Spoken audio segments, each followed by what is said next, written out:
Coming at you from Stretch and Wolf Studio. It's that time again to rage across the internet. It's your very favorite Werewolf the Apocalypse podcast. As always, I'm your host, Porter. Sitting to my right, it's the littlest cow, Mr. Tommy Dixon. Moo. And sitting to my left, Ricochet, more like Dickochet, it's Daniel Tyson. Hey, everybody. See, that's so stupid. It's so stupid, it's good. Yeah. Great. It's the dumbest fucking thing. Oh, I love it. Yeah, But hey, great. we are not alone today. Love it. Coming from the other side of Weavertown, we've got our very own Melissa and Mr. CJ. How we doing? Doing good. Let's get to bed. That's right, yo. We got the full cast once again because it's Q&A time. Yeah. That's right. You guys have been pouring those questions in, and then we mentioned that we were going to record it, and then like those questions doubled. Yeah. Yeah. Yeah. We were like, hey, we're going to do one, guys. And then you literally doubled the questions. Right. We had. And I was like, okay. It was like, hey, heads up, Thursday evening crew. We're going to record this on Sunday, and everyone's like, fuck, we'll never have a chance again. Which wasn't true. You could still, Right. And but apparently. So we will try our hardest to get through every one of them. But I if we don't don't, think we will. I don't think we will either. If we don't, they will move to the third one. Right. Also, well, let's be full disclosure. Some of those were cut. They've been answered already, or they were aggressive spoilers, and I'm not answering that fucking question. Or there are a couple repeats too, but Yeah. You know, And if you want to hear the answer to some of those spoiler ones, well, just keep listening. Exactly. yeah, that's a bigger deal. Just listen to the story. Because you'll find out when we find out. I mean, you got that right there, Tombo. Nice. It's just fun to do. Oh boy. Oh, Look, number one, Tombo is fun to say. It is. Sure. Say it. Say it, Danny. Combo. Don't say it like that. Yeah, don't be weird about it. Now Why'd you you're do that making with it your weird. fingers while you were talking?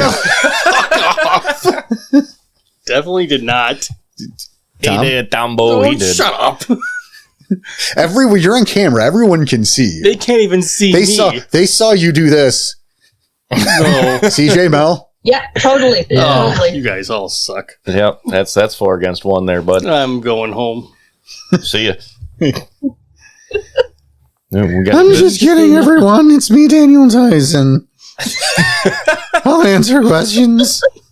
15-year-old Ricochet. Got it. Well, do we want to hit quick business real quick? Oh my god! Because this is an I'll episode. just say that I forgot this is an actual episode. We're professionals here. Yeah, we okay? are professionals. We professionally have fun. professionals. It's a good day. Jesus. All right, it's a good sign. We're in trouble. Oh, no. Yes, actually, thank you, Tom. Mhm. And obviously, thank you all of you for listening. You guys know the drill. We definitely would be grateful for any support you could give us. We also know times are tough, so reviews, word of mouth, those are huge to help the cause here. But if you're in a position and you feel that we're worth, a little scratch, we do have our Ko-Fi. ko-fi.com/. Rage across the internet. That's correct. Link is in the show notes. Links to the website, which is ragecrosstheinternet.com. .com. Nice. I'll take it. Yes. Oh, of course, yeah. If you support us there are several tiers, which we like to give back. We have the rewards for, the NPC of the Month Club, the movie night, Postmortem and Game Team. and speaking of postmortem, Oh, yeah. the bundles for the Guilty, which was our second chronicle. That's still up on the Ko-Fi, as well as recently we have put up the Hard and the Easy, Yep. which was the third chronicle. That also includes the first chapter of our fourth chronicle, which is Tangled Webs. So that if that was February's postmortem. So if you're, worried about missing out, Trying to catch up. Yep, yeah, there you go. you'll have the first chapter of part 4. And then, of course, you have until the end of March for the second part. Which Which already happened. Which, if it already happened, I think just this once I'll put the second part in that bundle too. Wow. So Jesus. you have until the end of April. Yeah. So there you go, guys. Just because we are in the future and that screws with timelines, and that's not super fair to people. No, you're right. And spoiler alert, we are recording this in the middle of March, but hey. You're right. And that's the thing. So, like, it's already halfway over to catch up. So let's give them a little bit of time. We'll be cool about it. Kind. It's very kind. Yeah. And I just threw that on them, too. So, like, no one knew about that until I just said it. So I'm getting some dirty looks. It's fine. It's generous, and at the same time, I want people to hear this. So if that's what it's going to take to get like, hey, we give them an extra episode out of it, fine. And one other thing on that, website is our affiliate link. Oh my God, yes. Keep forgetting to say that one. Yeah, the Storyteller's Vault and Drive-Thru RPG. Yep. So if you're looking to get some of those books, use our affiliate link. It doesn't cost you anything, but we get some credit, and we use that store credit for replacing some of our research material every now and then, keeping up with some of the new stuff going on. Definitely helps. We may or may not be covering some more Storyteller's Vault material in the near future. It really depends on what we like versus what we read. Versus how much time we have. And, well, also, you got to pay for those, and no. So that's where that store credit comes in. All right. Anyway, enough of that. I think. Yeah, the quick version. We're good. Chilling. Yeah. So let's move on. It's let's play Q&A time. Yay! MC Tommy Dixon. Tombo. MC Tombo. Tombo Dixon. Tombo Dixon. MC Dante Fitzpatrick. Because I never say my full name enough. Right. Even though it's the full human name. But hey, you know what? It's fun to say. Well, because Walks with Anubis is hard to keep saying all the time. Right? Notice how I keep doing, like, you guys get your fucking names and I, like, rarely use them. I use your stupid human names just for the sake of ease. It's like when your name has stanzas. I just don't have time for it. I'm sorry. I mean, it's Cassie and we use CJ a lot. I've noticed that. Well, oops. Well, that's a mistake. I shouldn't do that. Yeah. All right. Fucking answer the questions. All right. Do your job. So we will start off with Phoenix, and his question was, what is the age of each character?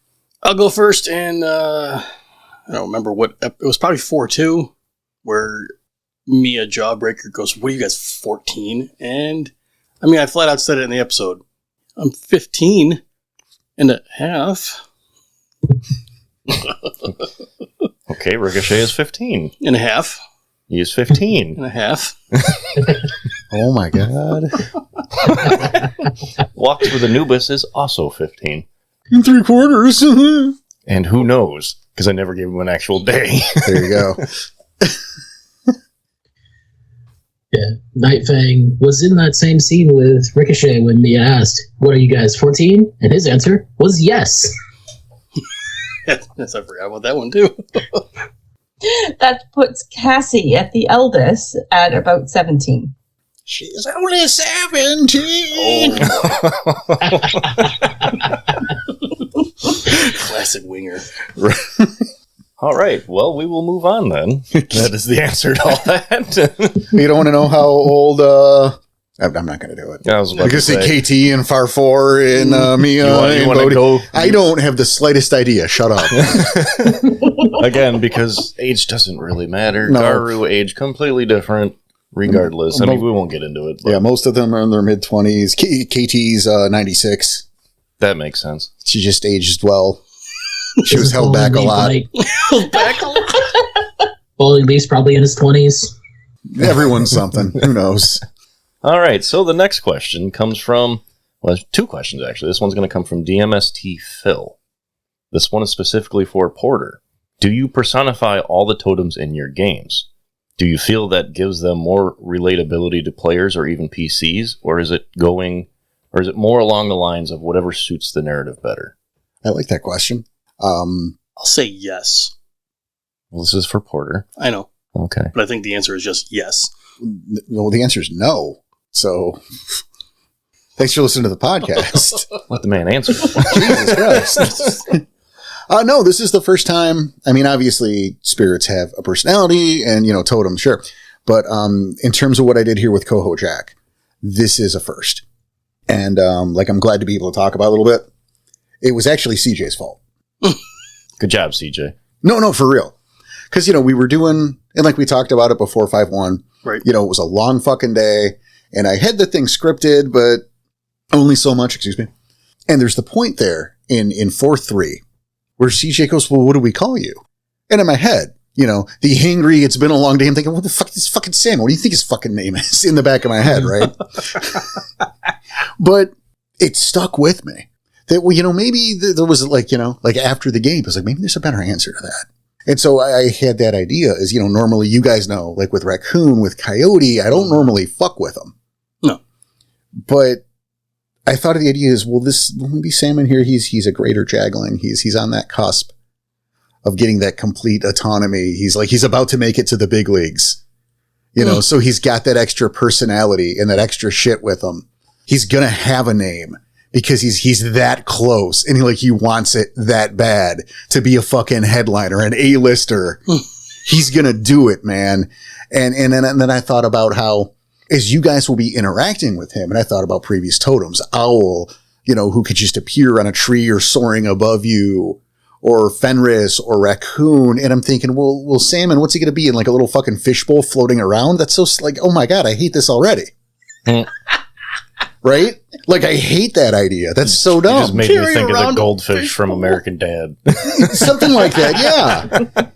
Right? I'm like, I got to do better than this. And it was all part of wrapped up in why we did that ring the bell second take there at the beginning of 5-1, which is where I came up with the idea of Coho Jack, which, by the way, both the Coho and Jack are types of salmon. So that wasn't a name I just decided, Sunwhack. Those are both types of salmon, as me being clever. I like it. Good answer. Thank you. I remember you and I talked about it afterward. Oh, yeah, I was looking up different names. Oh, yeah. Like different, words for salmon, different types of salmon to try to get him a proper name. And then I saw, I'm like, oh, I'm okay with Coho, but then Jack. Coho Jack, fucking perfect. Done. Cut print.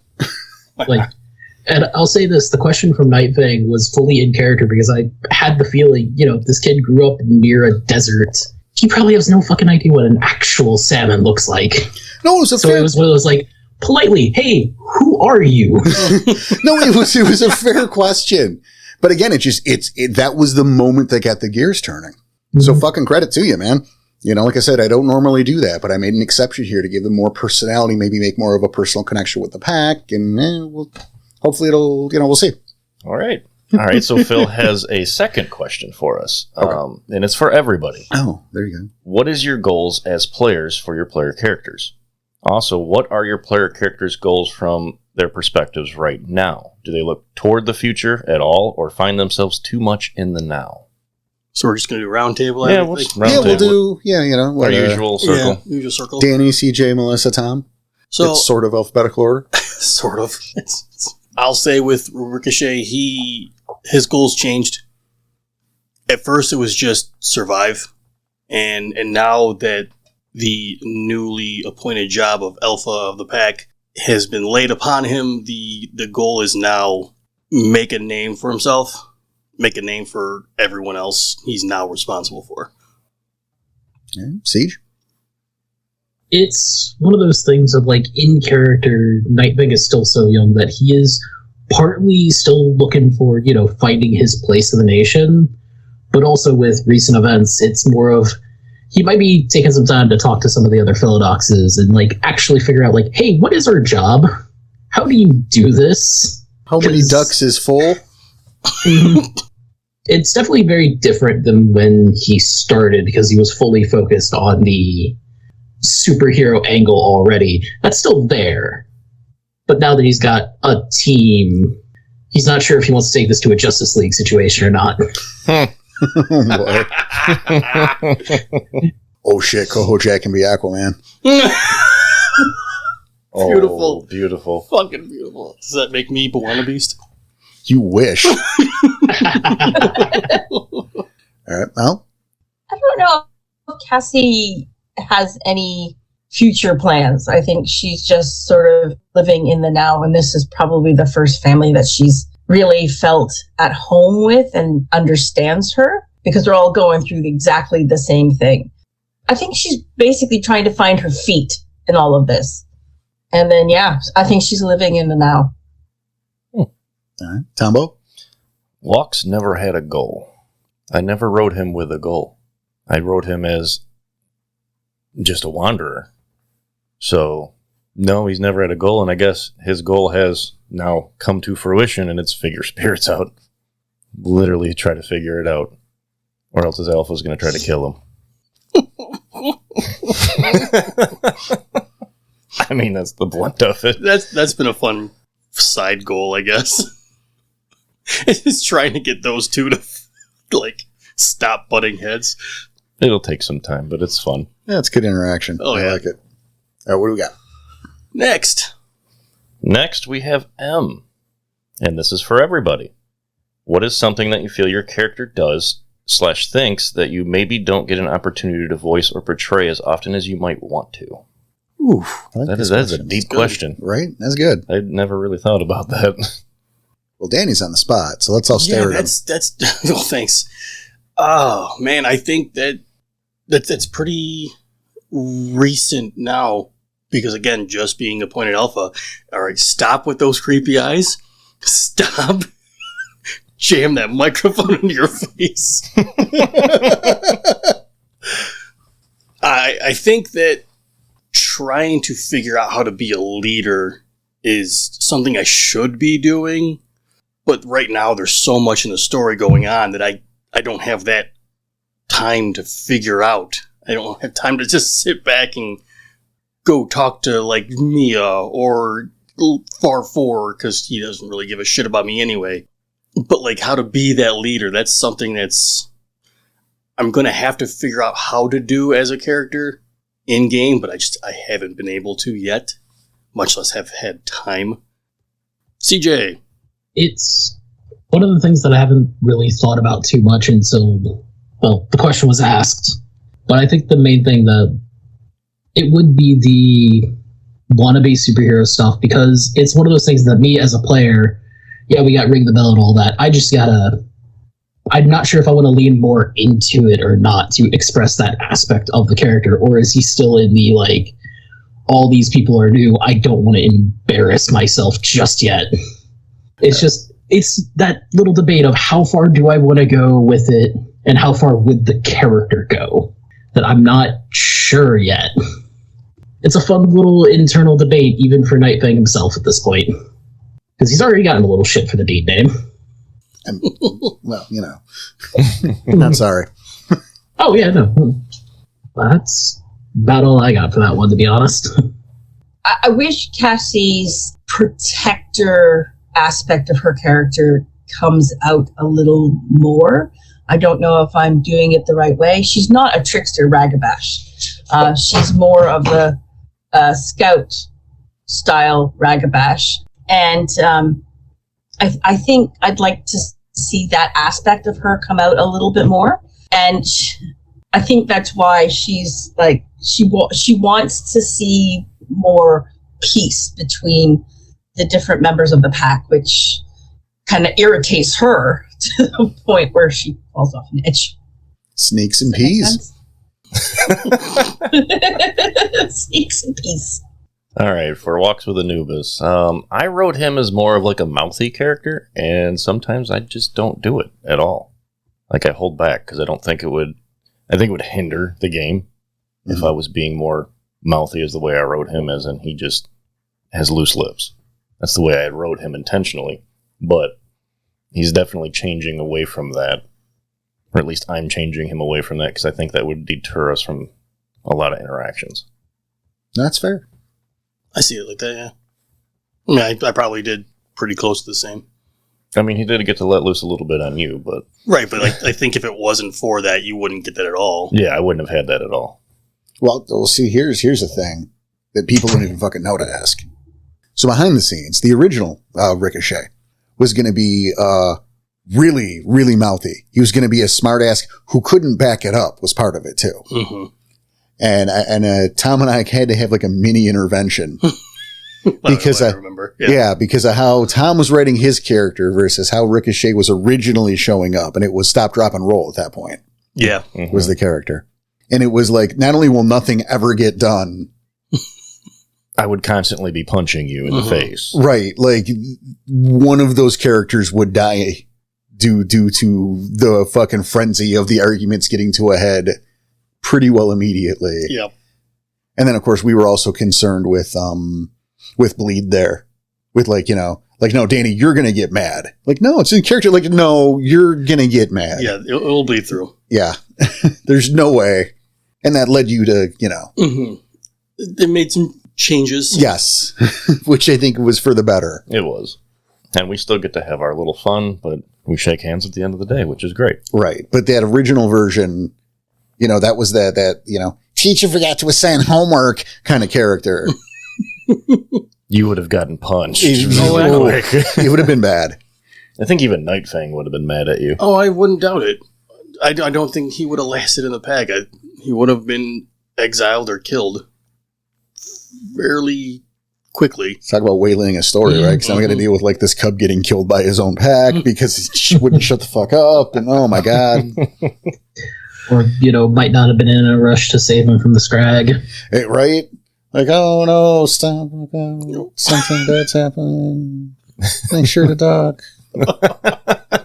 Oh, I guess you didn't hear me. It's crazy. Oh, no. Oh, man. What a bummer. Next question. All right, we got one more from M. All right. And this one's for you, Porter. Oh no. Any good unintended interactions among players or NPCs that you have enjoyed or find notable? Well, you know, there's been a lot of good stuff, I think.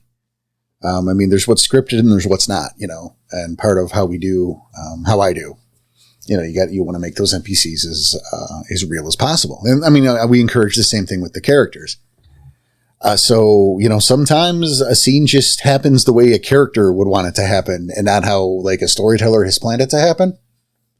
But I think of, in terms of character interactions, I think of stuff like Nightfang and Dante, that little scene at the dock when you get pushed in the water, or throwing Ricochet down the hill. Or Caught you off guard with a couple of those. right. You know, so it's like, I mean, I did script the guac scene, so I can't. But well, you found that no one notable, even though you scripted it. But I scripted it. It doesn't count, I don't think. I don't think. She put NPCs, so. Fair enough. But, you know, I liked, you know what I did? Like the interaction just here at 5-1. So it's aired at this point. Yep. With Mia and Bodhi. Mm. That was fun. And you were talking about the interactions we had? The interactions you guys had regarding Mia and Bodhi. That was great. This is like debate outside while you're just watching the door. And, you know, I'm envisioning it that way. You're all just like looking at the door and like listening for headboard sounds. Yikes. And it's like, no, it was a medical thing. And, you know, it was her ass. So it wasn't out here in public because she wouldn't be flashing the whole world. We put that on CJ so fast. No one wants to deal with it. Phil Docs, it's all on you. Yep, oops, it's going to be your fault. Yep. This is your problem. Cassie's like, how are you guys letting this go? And then it turns out to be nothing and just staring at her like, oh, yeah, oh, it's nothing. That was a really fun interaction. All right, moving on. We have 2 questions from Not a Gangrel. His first one, is this game set in the same universe as the one discussed in the retrospectives? I am going to say no, and I tend to usually say no to this. It's kind of like a no but. It's like no, but it's probably a very similar one. You know, so this is to say, are the Silent Howl out there somewhere? Oh, yeah. Mm-hmm. Probably the Kalmar too. Just maybe not the same exact version, so I'm not pigeonholed into any particular chronology. I can even see it, maybe even Ghost and Jaeger are out there, but like maybe a slightly different version of them. Yeah, maybe. And that's the thing is, you know, like I don't want to rule anything out. So you go like, no, it's not the same one, but it's a close one in case I want to bring elements in or NPCs. Like you're never going to see the rabies and chains at Willow's Pass. Well, they're not, that's way too far from home.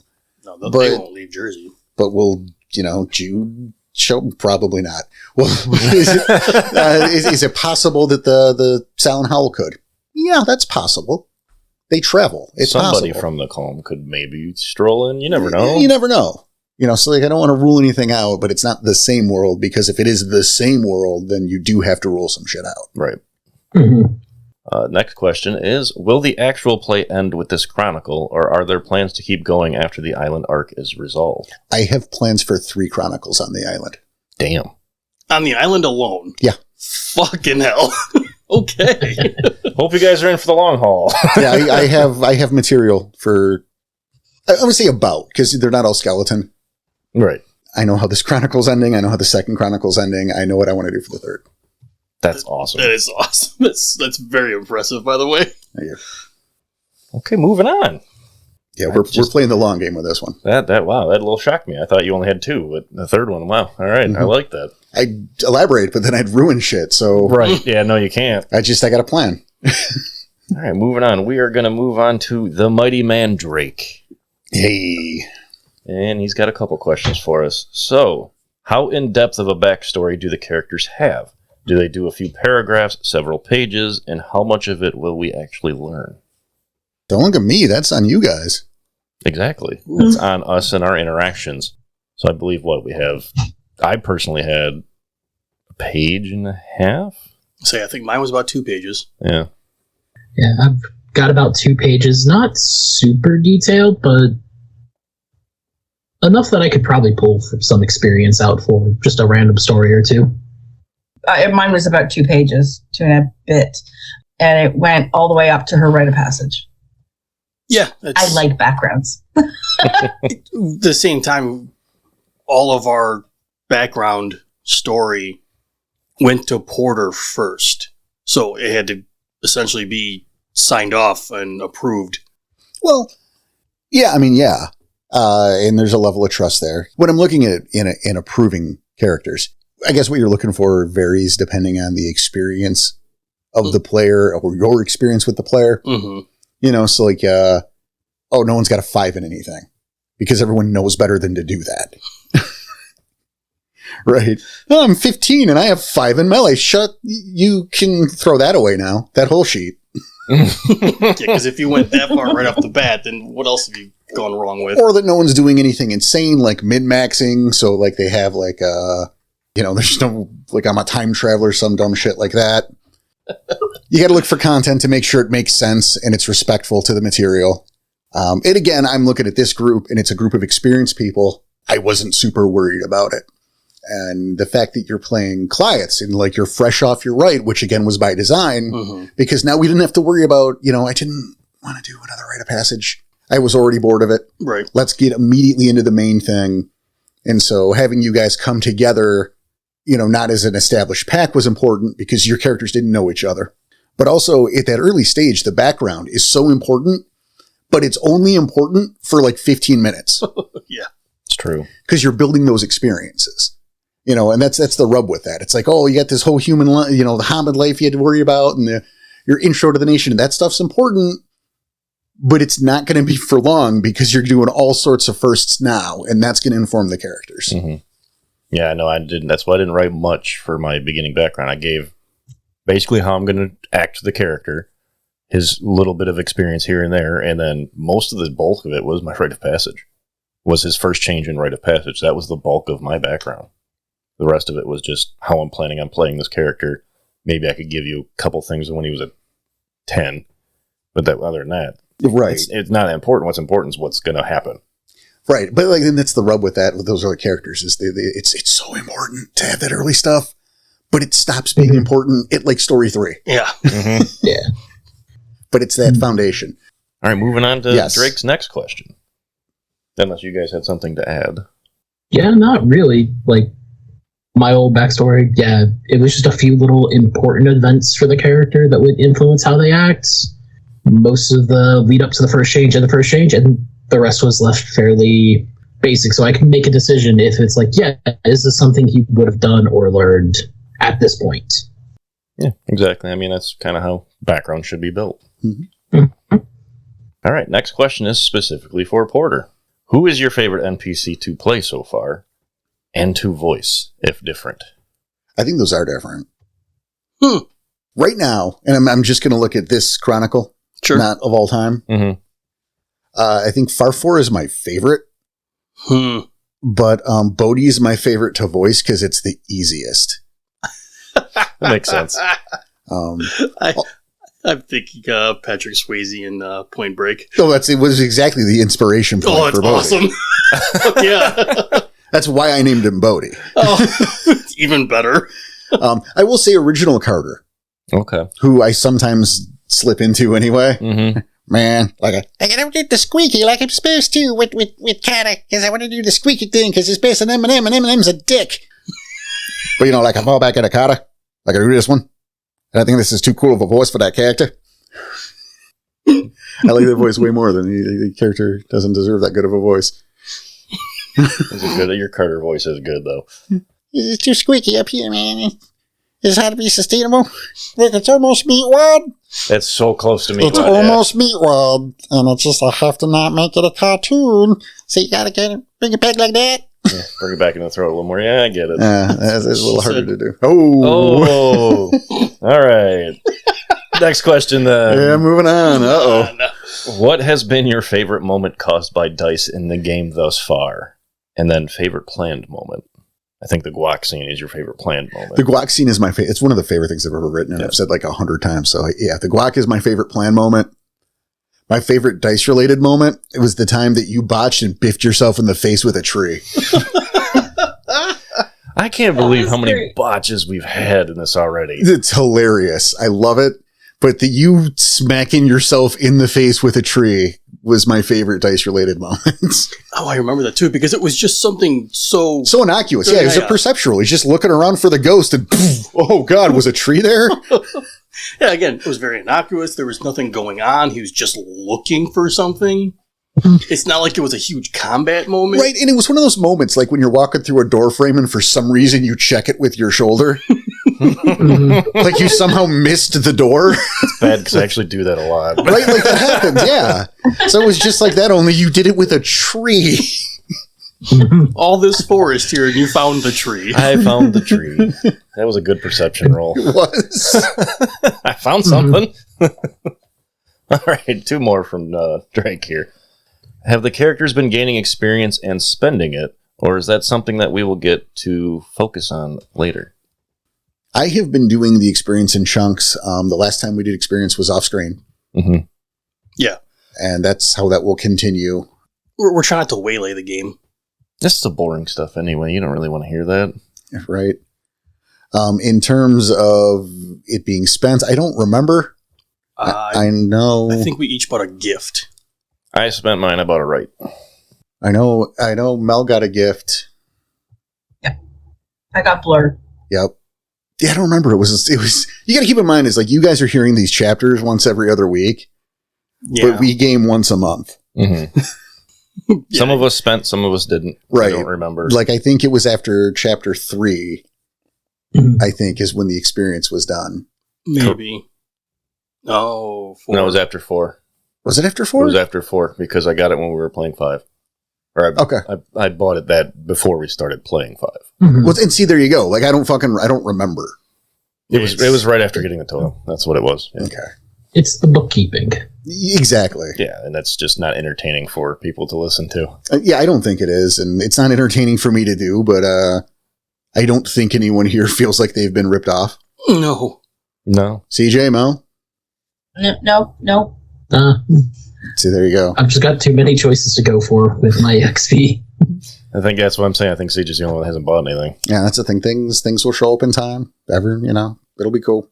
All of a sudden, they have a new gift they get to play with, and you just hear it as they use it. And that's where behind the scenes shit happens too. Like, the downtime in between games or, a time jump during the game, the couple days have passed. Mm-hmm. If we had more time, we would role play all of that. But again, we meet about once a month and that's what we can do. Okay, we'll move on. Drake's last question. For the players, what has been the biggest challenge you feel your character has faced caused by their quote-unquote expected auspice role? The leader thing. I think everyone was expecting me to take leader just because I was the Howron. And then I was so against it from the very beginning of us playing. Like, I did not want to do it. And low. Yeah. Oh, look at that. You got it. But at the same time, it's because I was playing the character. Mm-hmm. I know. I was in my head. If you guys listen to that episode, obviously, hopefully you have by now, but that might have taken, 30 seconds in, recording. But it was almost a 15-minute conversation between all of us because of all the... No one knew what to say. No one wanted to take it. So we all had to take a break for a second. All right, what are we going to do? And obviously all that gets cut out. But because we had never discussed it prior. Yeah, that's exactly the point. We didn't discuss it prior. And I knew in my head I didn't want it.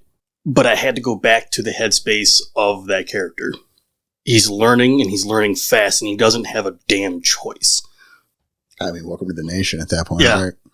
See, it's funny because I wanted to be alpha. Cassie is not an alpha type character. So I had to go with her style, even though I was gritting my teeth and going, nope. I can just shut up and let this happen organically. But I've said that so often. Cassie is watching. Cassie is watching.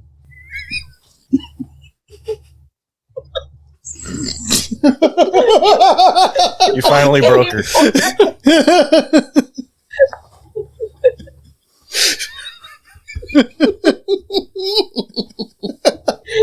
Hey, Porter. You look like you're dying. I couldn't help myself. I'm sorry.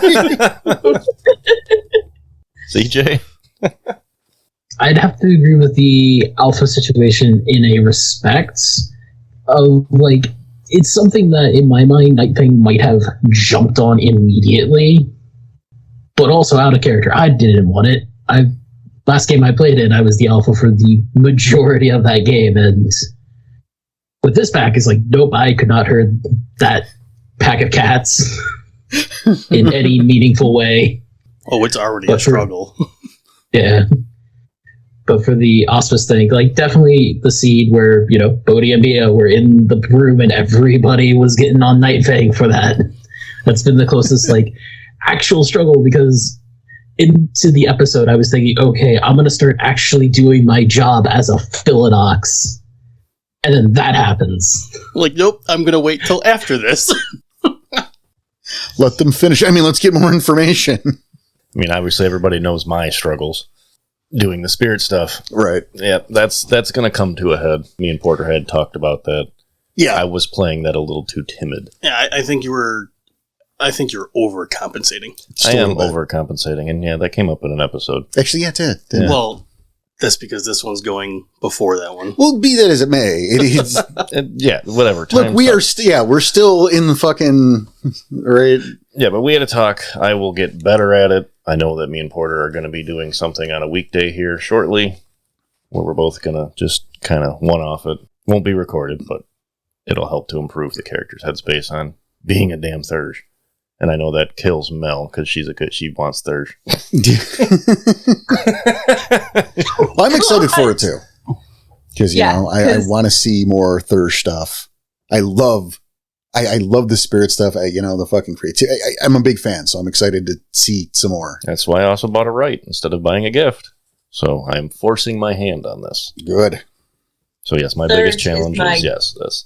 Oh, sorry. No, you're fine. Thurge is your love. Total. Yeah, they're my wheelhouse. So every time I'm like, this is awful. You hear that, Tom? Thank you, Mel. You are not playing a good Ragabash, but I'm not bashing on you on that. You're not Ragabashing? No, I know I'm not playing a good Ragabash because it's not in my wheelhouse. We don't though. This is probably my first one ever. See, there you go. You guys have just swapped roles. But I'm also glad we're not seeing any of that obnoxious, jokey Smurf shit out of you. I'm pleased to see that. Because you can get, it's very, we've talked about this before. Oh, many times. Where it's easy to have a character play a Ragabash in a way that just dismantles the game and just waylays it with jackassery. Yep. Well, I'm a Ragabash. That's just what I do. Yeah, I hid the car key so we can't progress with the plot. Aren't I adorable? No, you're not. Go fuck banana yourself. and a tailpipe thing. Yeah. We're not going to fall for no banana on the tailpipe. No, that's why I kind of went, because I'm not a practical jokey type of person normally. That's why I kind of went with the sort of scouty style of Ragabash, because I know that I personally can't pull off a sort of jokey jerk type ragabash that would upset everybody in this game. So would just be, it's like playing a Malkavian that's crazy all the time. I couldn't play that sort of jackass ragabash. Yep. Yeah, like the fish milk. Mm-hmm. Yeah, I get it. See, and I like that we switched roles like this because this just makes for better content. I agree. It really does. I mean, I could play good ragabash, you play good Thurs, then. But even then, like Crimson Ghost wasn't that guy either. No. You know, I look at, and I'm going to make this quick because I know we have like 100,000 more fucking questions. And then we have a game after this. It's true. You know, like there was a version of Dempsey out there that was more like Silent Bob.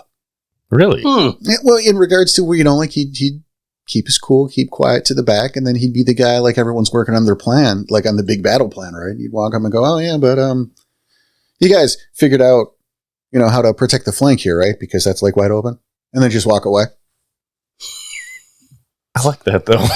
Yeah. Well, you know, like Kevin Smith would do with Silent Bob before he, you know, became a total hack. That's where the character would just stay quiet and then drop some wisdom and then walk the fuck away. Mm-hmm. And there was a version of Dempsey that was like that. So true. That was also back when he talked like Lucky Charms. And then, like, it was just a fake because he was from Orange County, bro. Nice. Yeah. He just put on the accent just because he's Fianna, right? I'm supposed to be a leprechaun, I guess. They just do it to fuck with people.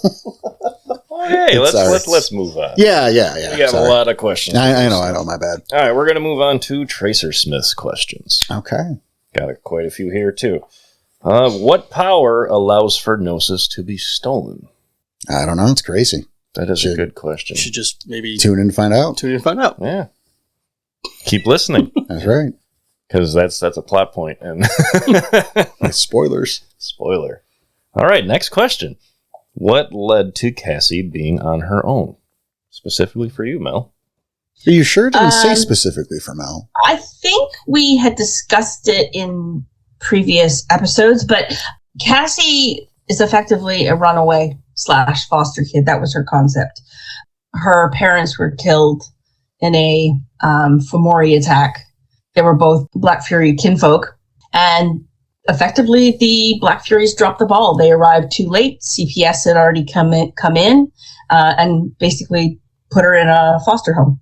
So every time she tried to run away, because she was always angry, she didn't understand that she was a guru. She was not brought up in the nation. So every time she ran away because she was somehow sort of, they considered her broken, angry, and generally just not somebody they wanted to deal with. So she was passed from home to home to home until finally she had her first change in a rather tragic situation, and she booked it because she felt that the police were going to come find her and arrest her.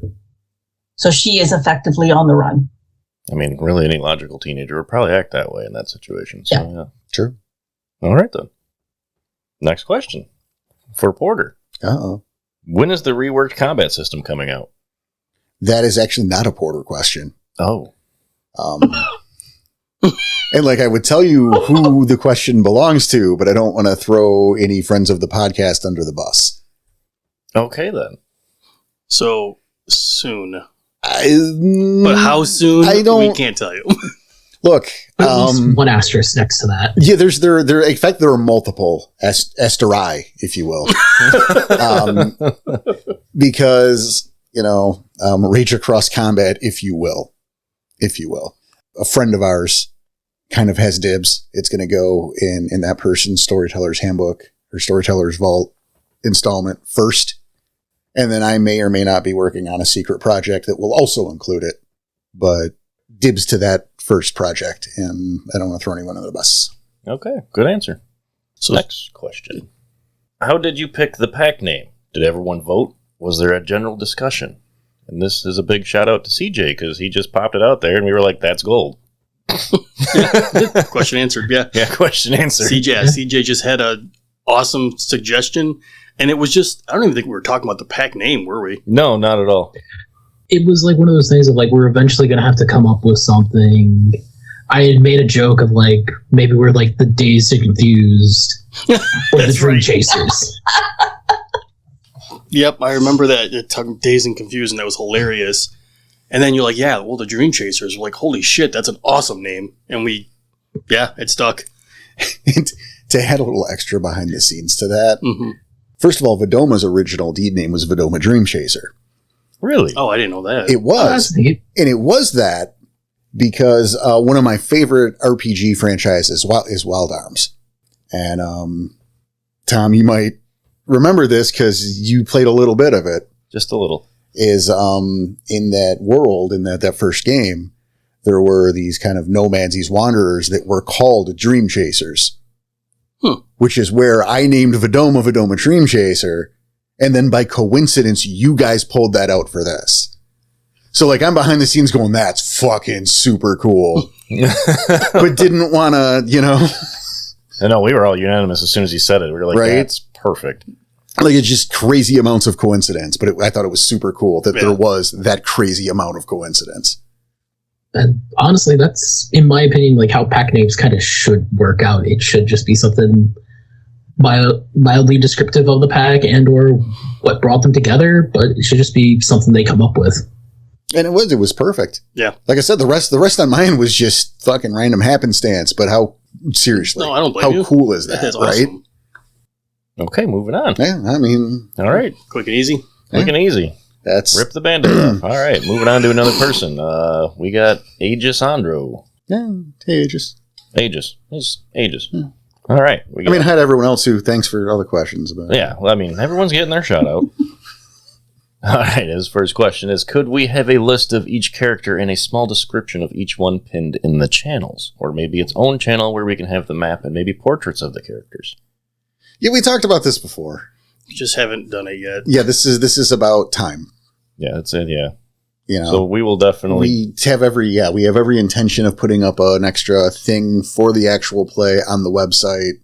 Or on the Discord, or both. On the website, so it's there for Discord or not. Like, that's where I want it. I know the question stems because on our Discord, a lot of the games in there, people do generate images and throw them up of their characters, so yeah. Right, but we don't play on the Discord. Correct. Mm-hmm. So, and because of the podcast, I want to do it as a section on the website. It's about the time and resources to get that done. Okay. So it's in the works. In the works. Look for it soon. Right. Next question is, what was... Soon. Soon. Soon. Yeah. Okay. Anyway. Next question. What was Porter's plan in case of the pack deciding to go murder path on the reporter before her nature was clearer at the end of the chapter bridges? Oh, you weren't. They weren't going to get to KT. That's why members of La Magnifique were behind her following her. Yeah, There was- because I was lunging for it. Right. And then I storyteller interferenced you the fuck away from her. Because, I was about to go murder path on that. Because Exactly. I saw a flash of a camera and I went, nope. Yeah. And instinct kicked it, but then, so did Mia. So, Right. Yeah, Mia kicked in. yeah. Like your instinct kicked in and then Mia kicked in. So yeah, that was never going to happen. She had plot immunity for that scene. Plot immunity. I like that, plot immunity. Yeah, she had like level 12 plot armor. She wasn't going anywhere in that Yeah. scene. All right, next question. For the ghost, quote unquote ghost, Porter is using some classic. Are you using some classic storytelling or some wraith mechanics? And if it is, which one? Yes. Nice. I knew that was going to be the answer because it's going to give things away. So yes, tune in. You will find out. Next question is, I am curious about exactly what would happen if any of them fall to the water with the tentacle creature. Damage each turn, roll against grapple, or drowning. Again, yes. Any and all of those things were fair game. This is true. I mean, if all of us fell in and nobody was there to help up, yeah. Any and all of that is fair game. Yep. You want to Yep. fucking fight the Kraken, that's your business. Any of that fucking... You're not going to dehydrate. That's the one I'm going to rule out at that point. Dehydration. I think that's the only thing, yeah. Yeah, that's the one I'm going to rule out. All right, last question. Or burning to death. Oh, yeah. True. Well, that's true. Okay, that was good. Last question. For Porter. Usually one success is enough to get things done unless it is something very hard or complex. Is your standard to get more than one success to get get more from the players, or are you ruling depending on the situation? Well, 3 is your standard competent success. You know, so less than 3, it's you did it, but it's levels of barely or crappily. Mm-hmm. I like that. Crappily. It's like you still did it, you just sucked at it. Right. You know, you get your 3, you did it well. So, and then, I mean, then there's your scale. And that's just It's just out of the book. mechanics. Yeah. Mhm. All right, moving on. Yeah. Next set of questions is from Andre. Hey. Andre Skeletif. Very good. Skeletif. Skeletif, is that how the... yeah, I wasn't going that far with that, but Skeletif? Okay. Well, I gave the deed name.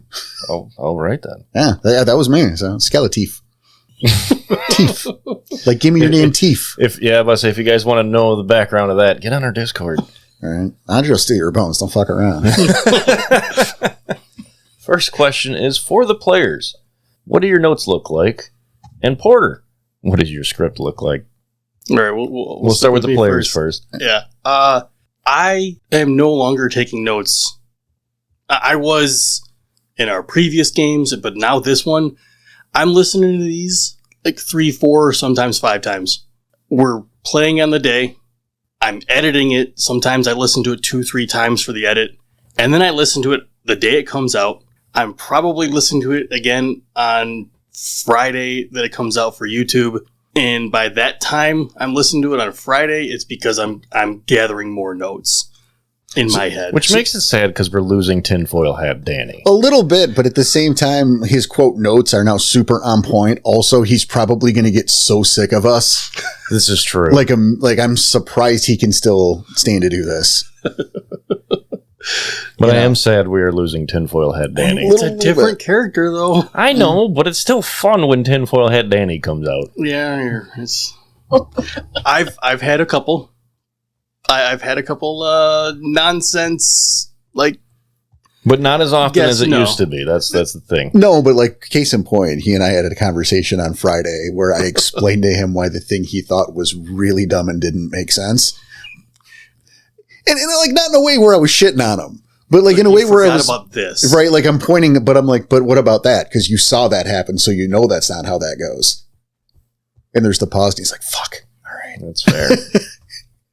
My notes are pretty simple. I mean, you guys are listening to most of them. But other than that, I've got a small Google Doc that just... I will say my notes barely make sense. They're like a name if we meet somebody, and then 4 or 5 words after that. It's one of those things that, thanks to the episode itself, it's like timestamps almost for myself. Yeah, that makes it a little But that's easier. about it. Yeah. no. I have my character sheet and I have a notebook and I take a lot of notes. I'm a note taker. I can't stand having incomplete notes. It drives me bonkers. I'm a little OCD about it. So, and that way I can refer back to it if we're in game or just because something popped up into my head in midweek and I'm like, oh, I need to find out if we've asked this particular question or whatever. But then I always listen to the podcast as well. And I'm like, oh yeah, I forgot about that, which wasn't in my notes, which makes me then add it to my notes. Beautiful. Well, well, Tom first, obviously. Sorry. Oh, okay. Oh, you're going to answer your question now? Well, no, I was going to respond to Mel's thing, but then I'm cutting you off. That's fine. And respond to Mel's thing. And then Well, I will, goddammit. Fine. Fine then. No, like as a storyteller, I love to hear that.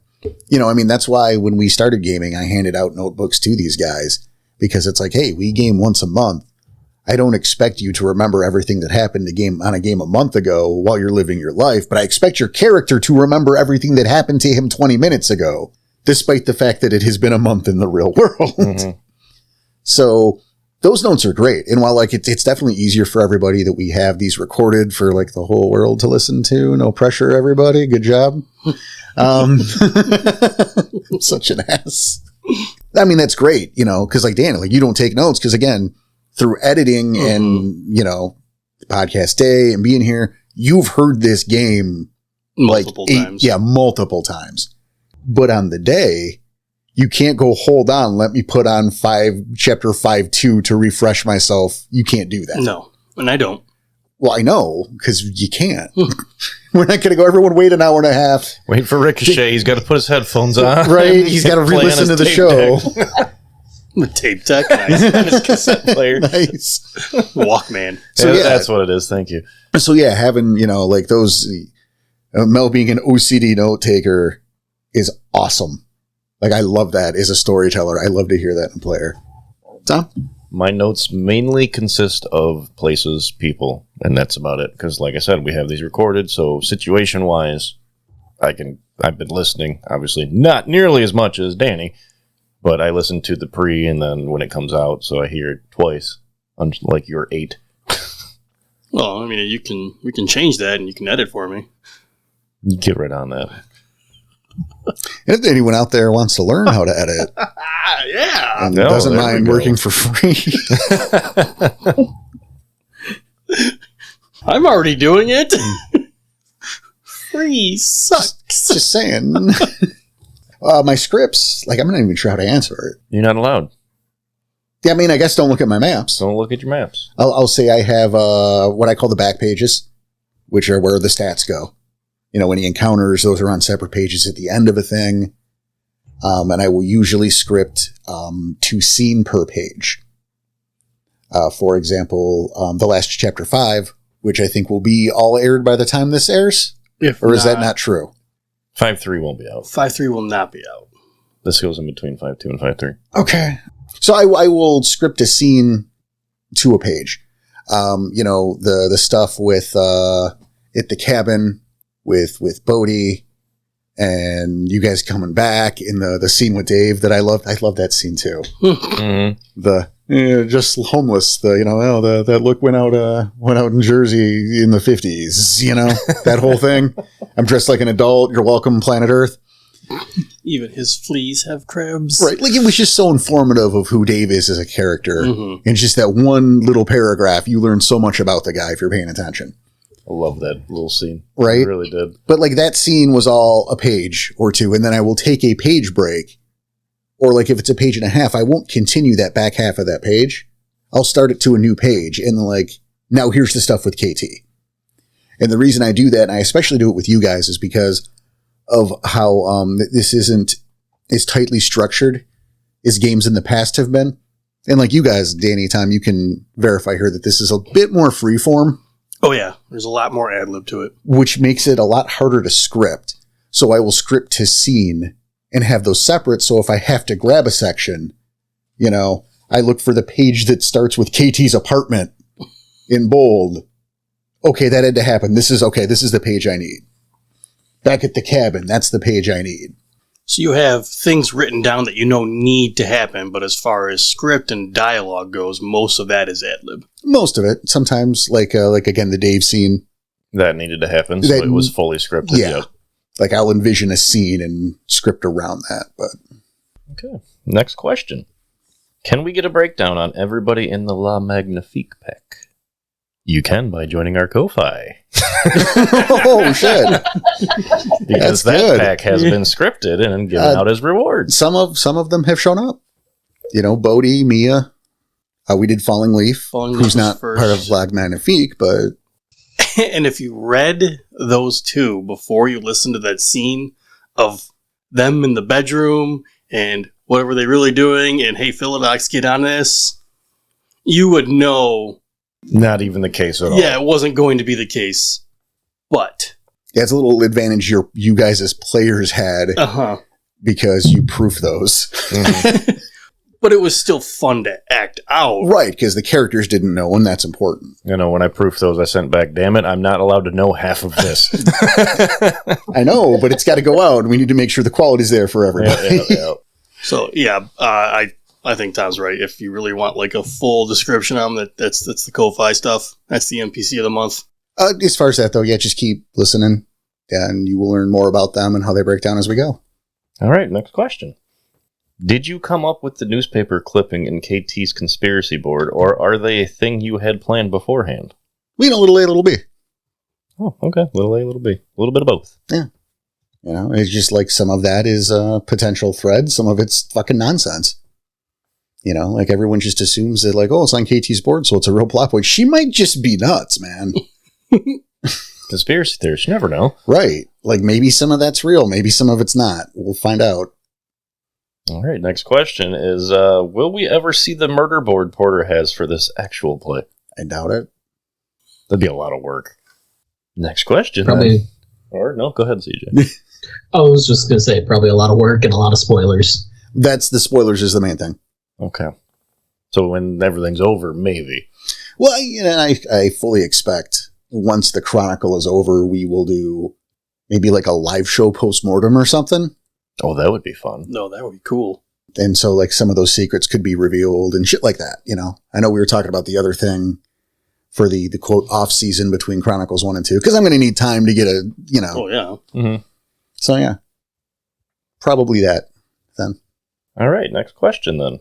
For everybody, what was your favorite part of the Totem Quest? I'll say the mini games. Like the climbing and the hopping and the climbing. Turtle Playing Frogger? Basically. Turtle jumping, rock climbing, and Hootenannian. That's a hoedown. yeah, I'll go with the mini games. It was different. It was something we've never done before, so it was a lot of fun. Siege? For me, it was definitely, I'll stick with the minigames. That's the easy answer. But like going through the tunnel, I was just for the life of me trying to figure out, okay, what is it? What's the gimmick? What's the totem? But then, you know, when we got to the turtles, it's like, okay, I had an idea. I don't anymore. Let's just roll with it. And when I almost got grabbed by the Kraken, that was great. No. I'm gonna say the turtle hopping. That was fun, and the little rock monsters. Those are fun too. Throwing that guy down a cliff was my favorite portion of that. That guy being Rico Suave. Rico Suave. I know it was good because I finally got to do what my character is like. Like, you pissed him off enough, you're getting the consequences of this. But that was more character interaction. I think the question is more of What's part of the Totem Quest? I mean, fine. Don't get me wrong. I loved the mini games too, but everybody answered that, and not gonna lie, I did love the part of throwing you down. Come on, I used a lucky to make sure I could do that. The fact that you had to use the lucky was my best part. For me, it's for everybody, right? Mm-hmm. It was the subtle allusions to the identity of the totem. You know, because when you're doing that, I mean, you don't have to. You can make it obvious. That's fine. There's a million different ways to do a damn totem quest. But I like to surprise everybody, especially with everyone going off the lists and who's it going to be. No one knows. I like to feed into that. But I also like to hint. So, you know, you listen back to that chapter, and I did a lot of allusions like blue, alluding to water. Yep. I mentioned the scent of like decaying seaweed. You know, I used a lot of allusions to aquatic themes. You're doing the climbing as like swimming upstream. You know, it got less subtle as I went. But I was going to say, it was definitely a lot less subtle the closer we got. But there you go, though, because listening to those, and again, 3, 4, 5 times sometimes, and then hearing those, like, holy shit, he told us. If you hear it and you're actually listening, you knew before you got there. I want to point out, actually, to give credit where it's due, Andre called it. Like, almost immediately. Like, if you look in the actual play discussion, I think 4-1 Andre called it. Good on you, Andre. Good on you. That's so funny. And it took me, again, listening 3, 4 times, and she got it before we even got to the end of the quest. Yep. I was super proud. All right. Still moving on from Andre. Or not moving on, still with Andre's questions. Oh, the brand. Look at that. What were the rock people in the quest? Antagonists. And that's all he's giving you. Well, there's no, like, secret here. It was just I needed, you know. Rock spirits. Just like rock spirits. Because, I mean, here's the thing. Obviously, it was all a test, but it was all Jack seeing what you guys would do. This is a totem of wisdom. So, like, it wasn't whether or not you won the fight. Like, Fenris would have cared that you stood your ground and won the fight. But you were aggressively out, and you had a force that you found, and you were able to gauge its strength by the singular encounters, and then the avalanche started coming. And so it's like, well, how are you guys going to react to this? And this is what Jack was looking for. So it was just, another device as part of the quest. Yeah. Okay. Now, this is a fun question. Oh, boy. Clowns. Answer in character. Oh, no. If tomato is a fruit, does that make ketchup a jam? Tomatoes are gross. Red I mean, water. but the better question there is, if tomato is a fruit, does that make salsa fruit salad? Ooh. Well, then what's Ricochet's answer to this? Ketchup is gross. Tomatoes are gross. That's in character. I hate them both. So weirdly anti-tomato crowd here. I'm fine with tomatoes. I'm going to have to write that in Oh, boy. somehow. Write in some clowns, too. Yep. I much prefer With tomatoes for sauce. noses. With tomatoes for noses. Oh, man. Main antagonist confirmed. Tomozo the clown. Dante is just like, well, that's seriously interesting.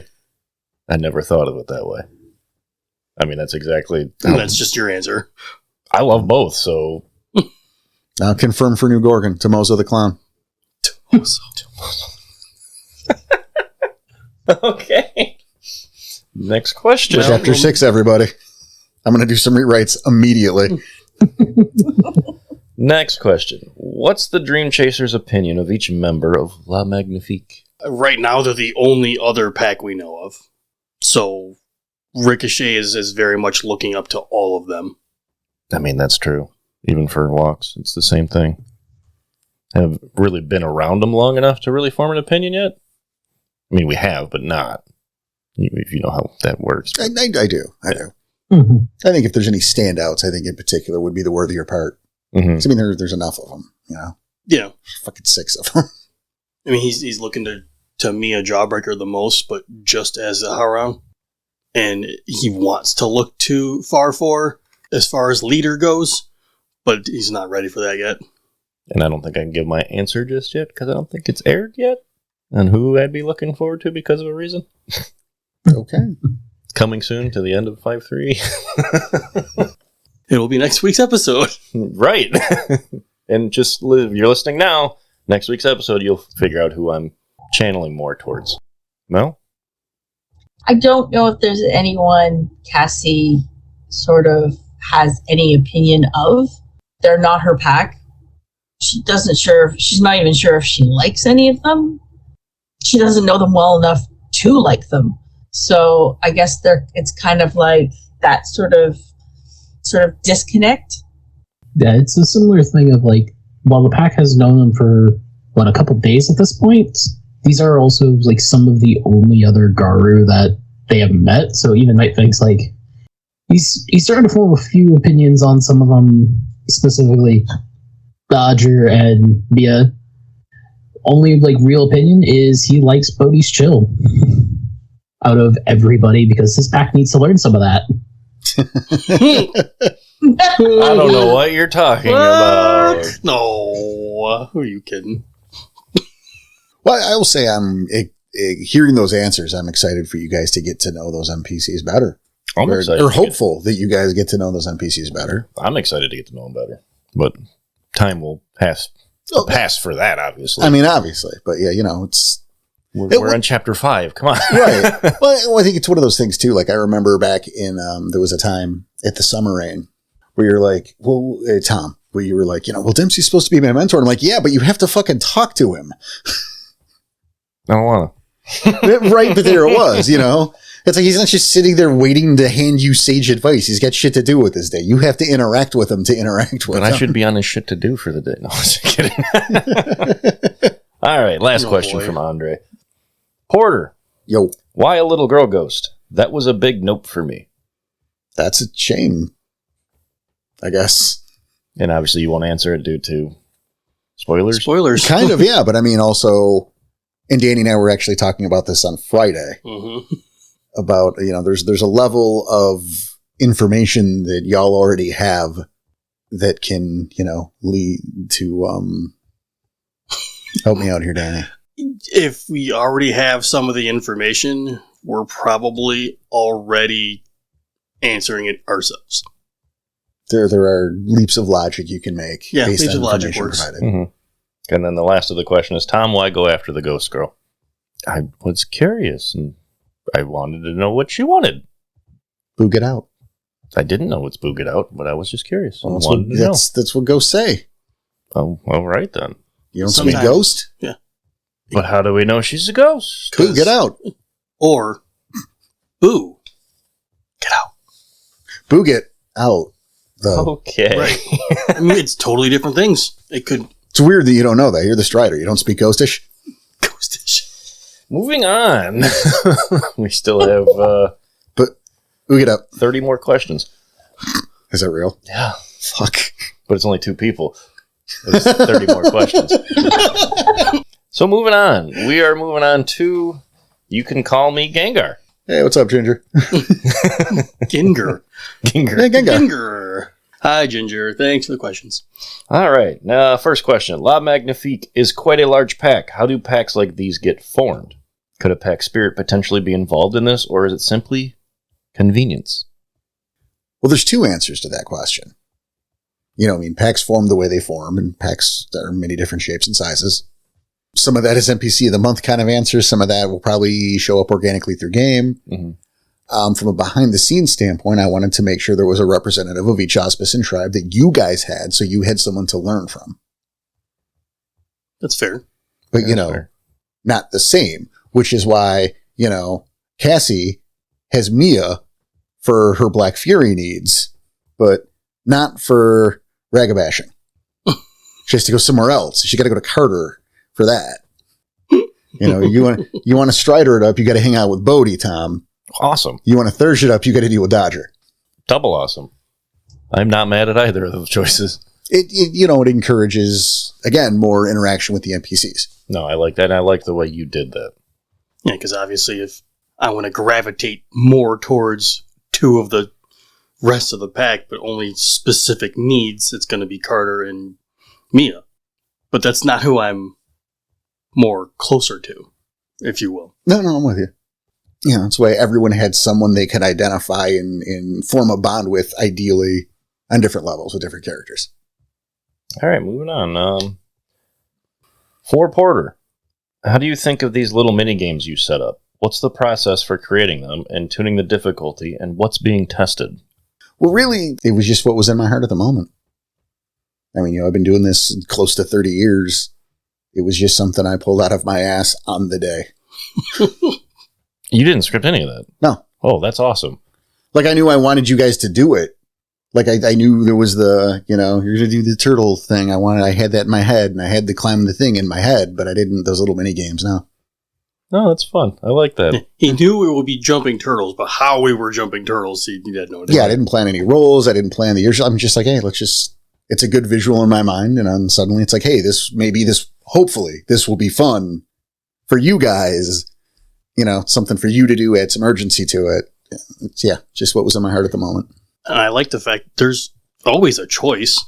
We didn't have to go up those rocks. We could have found another way around, really, if we really wanted to. Sure. Most of us just didn't think to ask. It's true. Yeah, it was more on us. I saw the thing went up the one way, I went up the one way. Direct line of sight, chase it. Which, again, worked great for me because, again, we're doing the whole salmon thing. But, Yeah. All right, next question is a question to all. Do you guys pay any special attention to prevent any quote-unquote bleed from happening at the table? If things happen between your characters, how do you keep that in game? Do you find this difficult? Yes. Yeah, there are times where the whole butting of the heads with me and Tom that I feel like, oh man, this is going to get bad, and I don't want it to bleed through. But I go and do something and made it worse anyway. And yes, sometimes I'm afraid you're going to take that a little too personal, and I'm afraid I'll take it personal. But I think it's been a nice balance so far where it hasn't been a problem. I've never had an issue, so... I'm being honest, I have. Oh. I've had the issue. But again, I think that's my own personal headspace. I mean, you're right, because we're fine. Yeah. Right. I'm fine with playing my character being a complete dick to you, but I'm still, right afterwards, I'm like, that shit was funny. Good job. I know. I think it's been a nice balance because I do have that problem sometimes in real life, but Tom is still my friend, and I know I can trust him to be able to do that and still be my friend in 20 minutes. Maybe not tomorrow, but 20 minutes is fine. Maybe not tomorrow. We'll see. Fuck him tomorrow. What about you guys? The hardest part is watching you play a Thurge. I'm Thanks. sorry. That's so sweet. I adore you, but at the same time, I'm like, please do this. Oh no, he didn't do that. Like you could try doing this, maybe, kind of. So I find that a bit of a struggle, but yeah, and I'm sure you feel the same way about me playing a Ragabash. So, or maybe not, I don't know, but yeah. There's been a few. I'm not going to sit there and throw you under the bus, but there's been a few. So now the cracks in the armor start showing. Yeah. No, that's Thanks for breaking up the band. In fact, if you have any sort of tips, I'd love to hear it. Yeah, that is the hardest thing for me is watching Tom play a Thurge and going, sweet Jesus, stop this. Well, just don't let it bleed through and let me learn. Yeah. I do a lot of lip biting. For me, really, bleed's not been much of an issue, but then again, I'm also probably the still newest player out of the bunch. So I'm just sitting around having a good time playing some games and just loving the chaos that shows up. The closest thing maybe would be like minor frustration in the scene with Bodhi and Dodger and everybody piling in all of that once, but that worked more in character than out of character, so it wasn't an issue. Anything for you, Porter? No. No, I didn't think so. I mean, you've been doing it for 30 years. I don't think you have a problem with that anymore. No. I think his biggest problem is switching from a male voice to a female voice and back to a male voice within seconds. Well, that's not at all the same thing. But no. Yeah, sometimes the voice gets difficult. Sometimes it gets, I'll admit, sometimes it gets frustrating, and it's my fault, I think. But when I have laid the breadcrumbs out and no one's fucking picking them up. Okay, I know what you're saying. It's like, we just got to make a decision. It's right there. Just fucking go there. Oh my God, you guys. But then it's too obvious sometimes, and it's like, I don't want to. Well, and that's it's finding that sweet spot because, there was that, you listen to the postmortems, those of you who have, whether when they aired month to month, thank you so much to our wonderful backers, or those of you who have bought the bundles, thank you so much for that, and we hope you enjoy those. Where you guys have seen, in hindsight, how I have plotted shit out. Oh, yeah. And I had been feeding you for chapters. Yep. I think the identity of the arsonist during The Guilty, for example. Mm-hmm.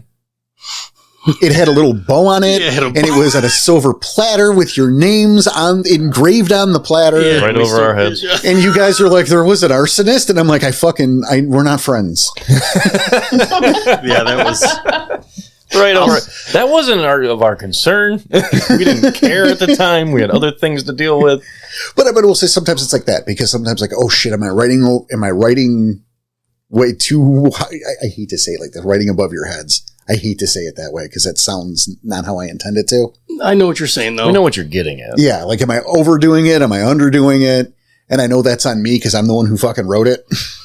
And I think that's a little bit, I'll flat out admit it. That was probably one of the most embarrassing parts of that whole thing. It was, but it was also one of those, it was so obvious that you don't pick up on it because it was so obvious. Yeah. Like it was so obvious that I didn't need to write it down. And yet, right? But we didn't figure it out until it was laid right in front of us. But I think that's the closest I get is when I've got something and it's like, it's right there. Everybody just fucking, will you just pick it up? Will you just please pick it up? Yeah. Please, like there's fucking blinking lights around it. Will you pick it up? Can we move this? Did you pick up the thing? I need a sign. This is your sign. Right? The arrows, fucking a ray of light comes from the heavens to highlight the thing. And everyone's like, maybe we should go take a nap. Yeah.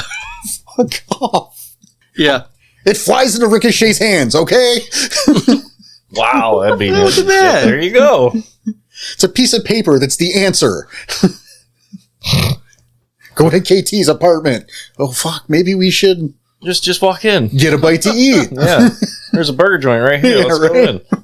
All right, moving on. Yeah, that was fun. Ginger asks, when will we get a beach/lake episode? A little bit all the time. I don't understand the question. All right. And I might be wrong. I might be corrected on this later.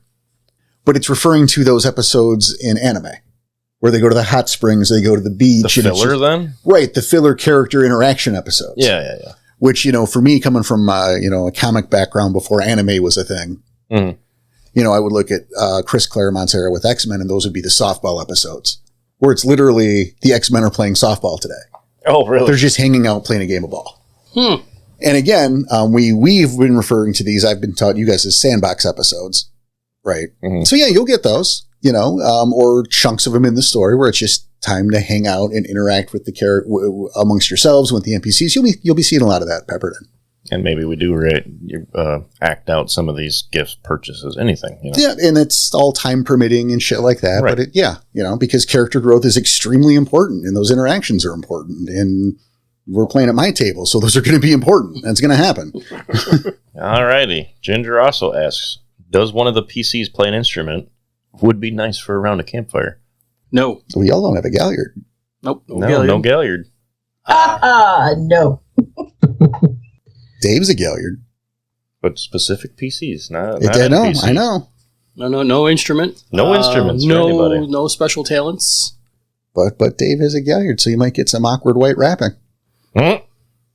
Like some early 1993 Vanilla Ice shit. I'm kidding. That's not going to happen. I'm not going to do that to you guys. All right, let's keep going. You want me to play Dave for like 2 minutes? You stop talking. You shut your cheesy mouth. Nice. Your cheddar mouth. This is kind of a deep question. Kind of. We can see how this plays out. Okay. How does all of your out-of-character beliefs differ from your in-character regarding the litany? Y'all reacted intensely to the thought of Bodhi and Breaker being an item. That's not even my question. Enjoy.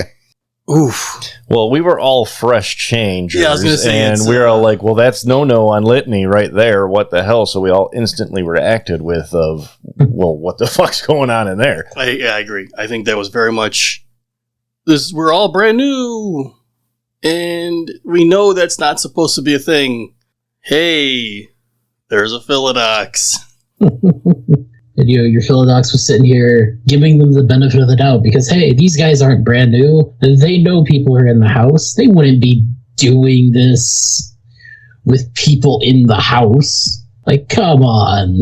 But at the same time, like, there's that inner monologue of, oh shit, am I actually going to kick down the door and catch them red-handed and have to deal with all that? Or am I just going to pretend not to notice? Wait, would you have actually gone and kicked the door down? Or would you just wait Probably for the not deed to kick be it down. done? That's the internal debate that Nightwing was stuck in sort of a panic paralysis of, do I do the Philodox job and like go full Spanish Inquisition on them because I don't think they would have expected that? Or do, we just wait and wipe this under the counter and just make sure nobody mentions it, nobody brings it up. But then, come on, these guys aren't idiots. We hope. Right. Yeah, and for me, I was very much doing half and half on that.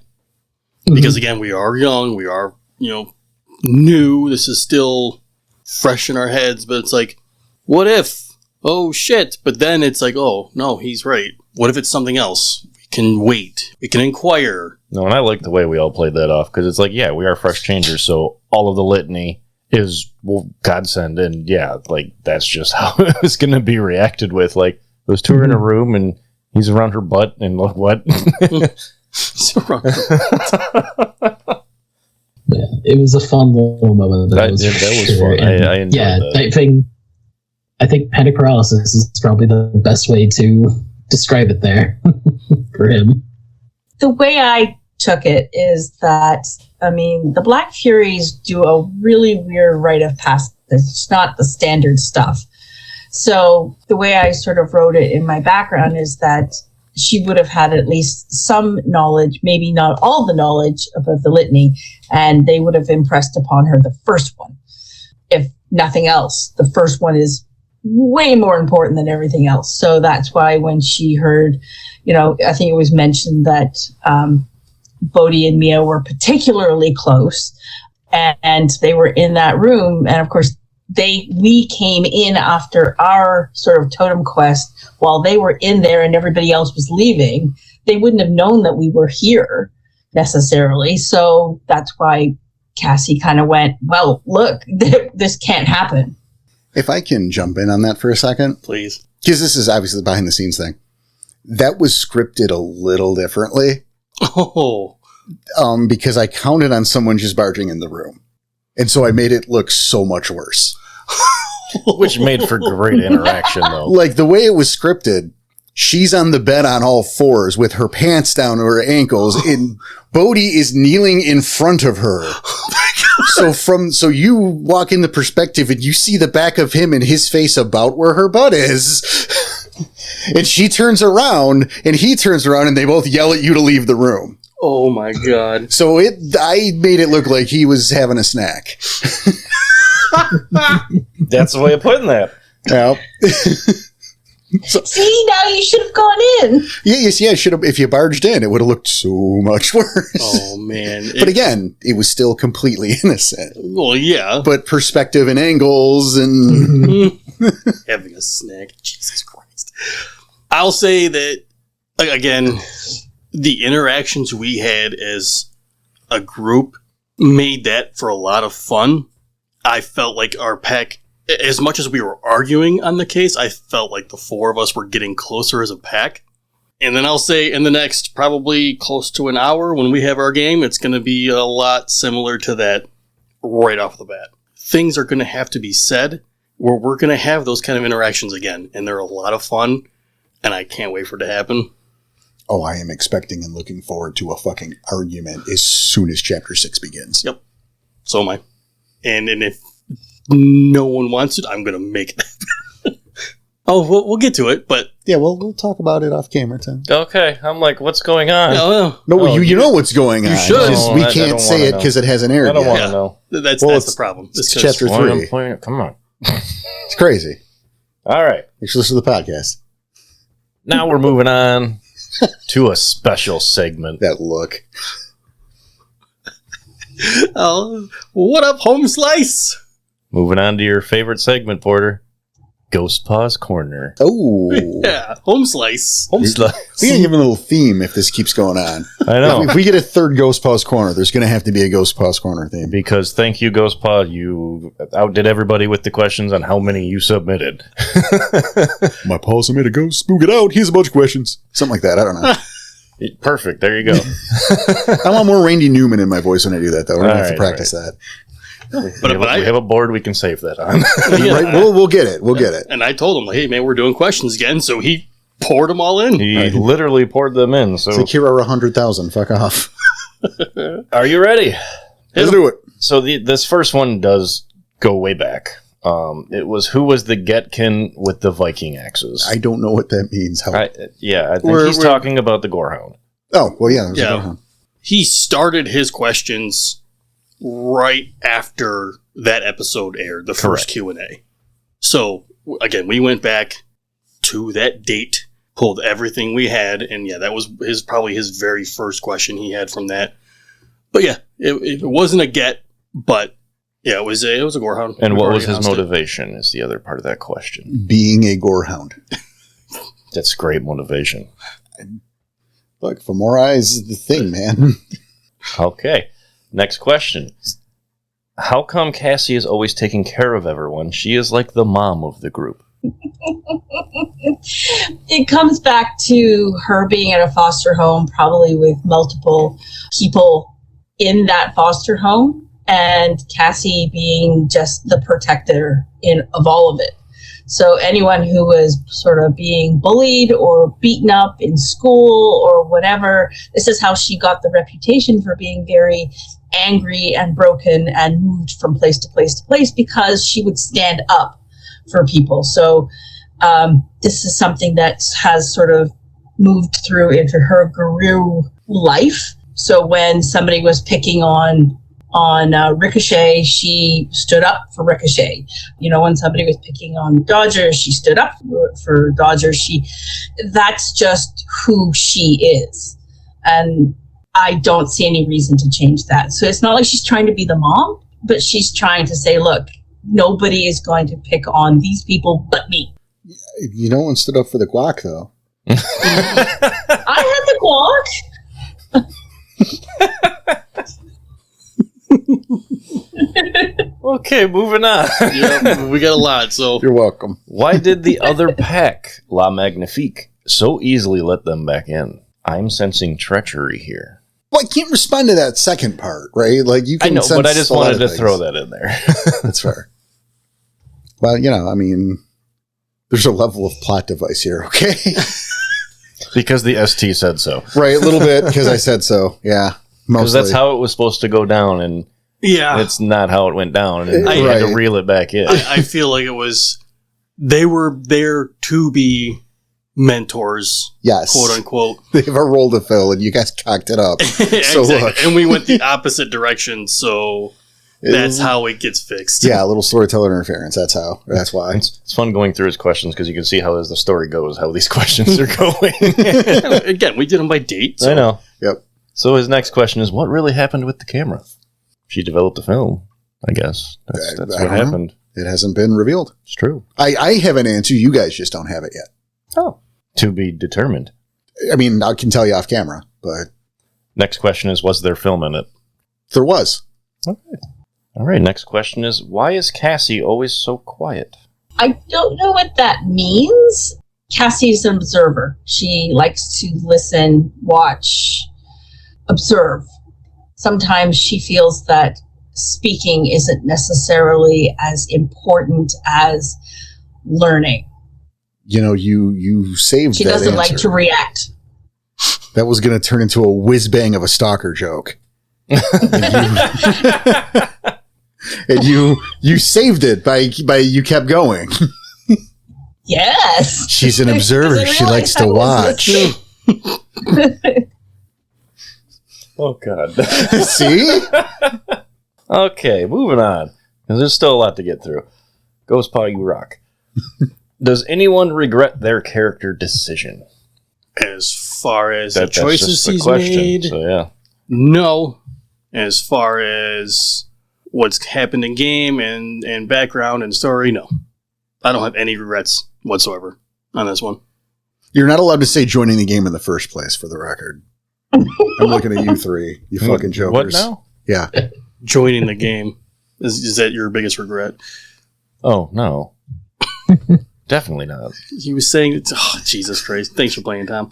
Yeah, right? Thanks for playing. My biggest regret is stepping foot in this house. There you go. That's Well, fine. on par. Thanks. Again, thanks for playing. CJ, Mel? No real regrets, just a bunch of what ifs and the fact that I can't stop making characters. So, you know, once we started playing as Nightfang, I've already got like a character idea in mind that I kind of want to try at some point, but I'm playing Nightfang for a good while. He wants you to kill off Nightfang already. Or he's going to fur missile into a Nexus crawler's mouth next story. We'll see. I don't think I have any regrets per se. I think the only thing that I wish I had done was push harder for Alpha. Even though that's not necessarily Cassie's style, she would have done it differently than what Ricochet does. Maybe as a player, I might have pushed harder for the third. Sorry, Tom. She's just Man. twisting that knife Just in me dogging that on she you. keeps putting in. No, it's more She because stabbed you? I'm Yeah, not, now she just keeps twisting she's it, so just it's not twisting going the to knife. I'm not as comfortable in the Ragabash. So I'm trying really hard to be in that Ragabash mindset, and it's not necessarily like I remember the first time I rolled her out for this game, and I was like, I hate this character. I hate her. She is just horrible. So I had to kind of pull her back and change her a little bit.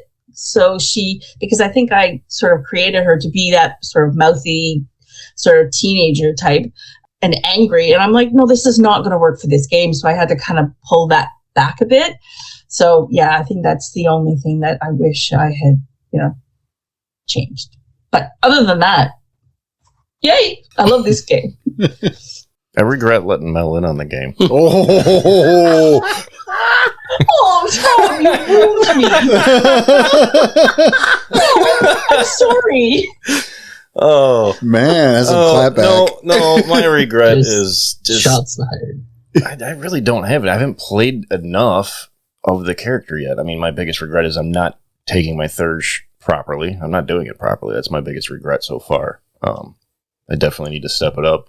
But I chose this because this is definitely going to be my weakest auspice, anything. Like, this is my weakest character. And I went full bore, even picking Strider. Like, this is going to be my weakest all around. So I really need to step it up. And that's my biggest regret. Yeah, I mean, that's shit that will change.